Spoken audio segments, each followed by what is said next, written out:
Hey guys, welcome to Plateau Physio, and in this video we're going to be talking about monitoring your heart rate. So your heart rate is basically the speed at which your heart beats per minute, and it's important as it can give a clear indication of your fitness levels, and it can also help you optimize your training. Now, there are three important aspects to be aware of when it comes to monitoring your heart rate. So they are your resting heart rate, your max heart rate, and your target heart rate. So let's start with your resting heart rate. Now, this is the amount that your heart beats per minute while you are not performing any form of activity or you're at rest. So it's usually between 70 beats per minute for men and 75 beats per minute for women. But on average, it's about 70 beats per minute, with a normal range being between 60 and 100 beats per minute. Now, the great thing about your resting heart rate is that it offers insights into your overall health. So, it indicates your general well being as well as potential health risks that you might have. Now, generally speaking, a higher resting heart rate results in less efficient heart function, worse cardio, and higher blood pressure. Whereas, in contrast, a lower resting heart rate would have more efficient heart function, better cardiovascular fitness, and lower blood pressure. So, for example, a well-trained athlete might have a normal resting heart rate to as low as little as 40 beats per minute, guys.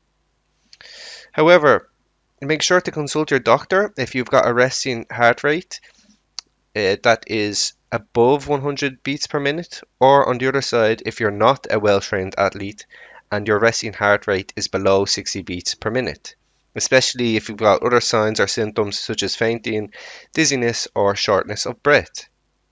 So, moving on, how do we reduce your resting heart rate? Well, firstly, exercise. This is because when you become less physically active, your resting heart rate goes up. Whereas when you become more physically active, your resting heart rate goes down. So next, the next way to reduce your resting heart rate would be to cut back on alcohol or smoking if you do in fact drink alcohol or smoke. This is because it will reduce the stress on your heart, resulting in a dramatic reduction of your resting heart rate. Okay, so additionally, losing weight can actually also help you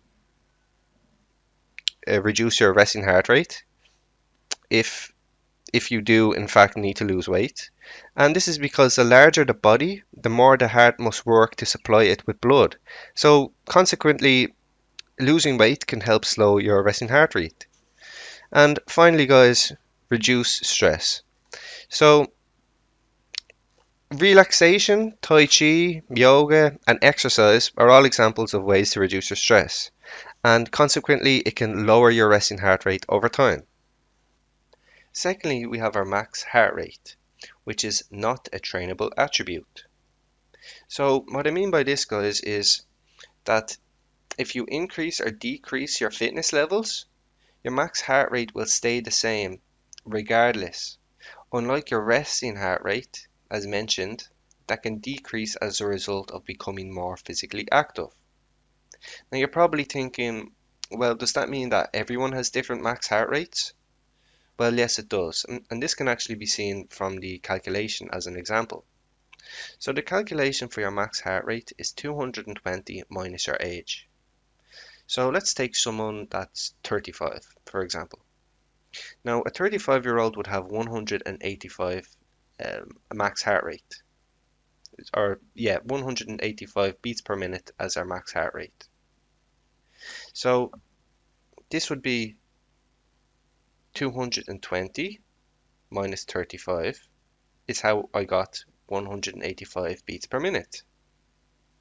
Now, although your max heart rate is not a trainable attribute, the more fit that you become, the more work that you can do at your max heart rate for a longer period of time.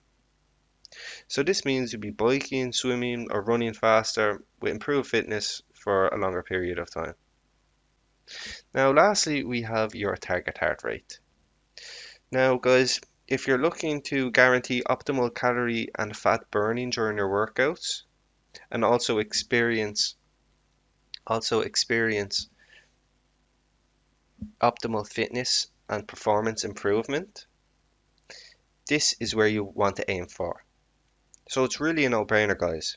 If we want to get the most bang for our buck from our workout, we want to be we want to be start or we want to be staying in our target heart rate zone. And where is this zone?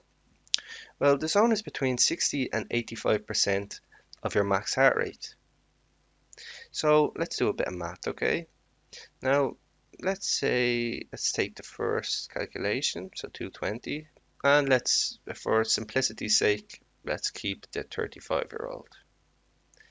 Now, 220 minus 35, as we mentioned, is 185. So this is the max heart rate. Now, we want to find 60% of 185. And I kind of cheating a bit, guys, because I already did the calculations earlier. So we have 111 beats per minute. And then again, we have 85% of 185 equals 157 roughly. So your target heart rate zone would be between 111 beats per minute, and on the other end of the spectrum, it would be between 157. Now, if someone wanted to lose fat with a max heart rate of 185 beats per minute, this is where they should stay between. But, guys, you want to aim for 60% at the start, and over time, progressively build up to 85%. Because it's quite difficult to maintain your fitness at 85% of your max heart rate when you're just starting out. Okay, so one more time, aim for 60%, and then over the period of a few weeks, go to 70%, then aim for 75, 80, 85, and then eventually you'll be burning your optimal calorie and fat. Now, this has been our lesson, heart rate. Thanks for listening.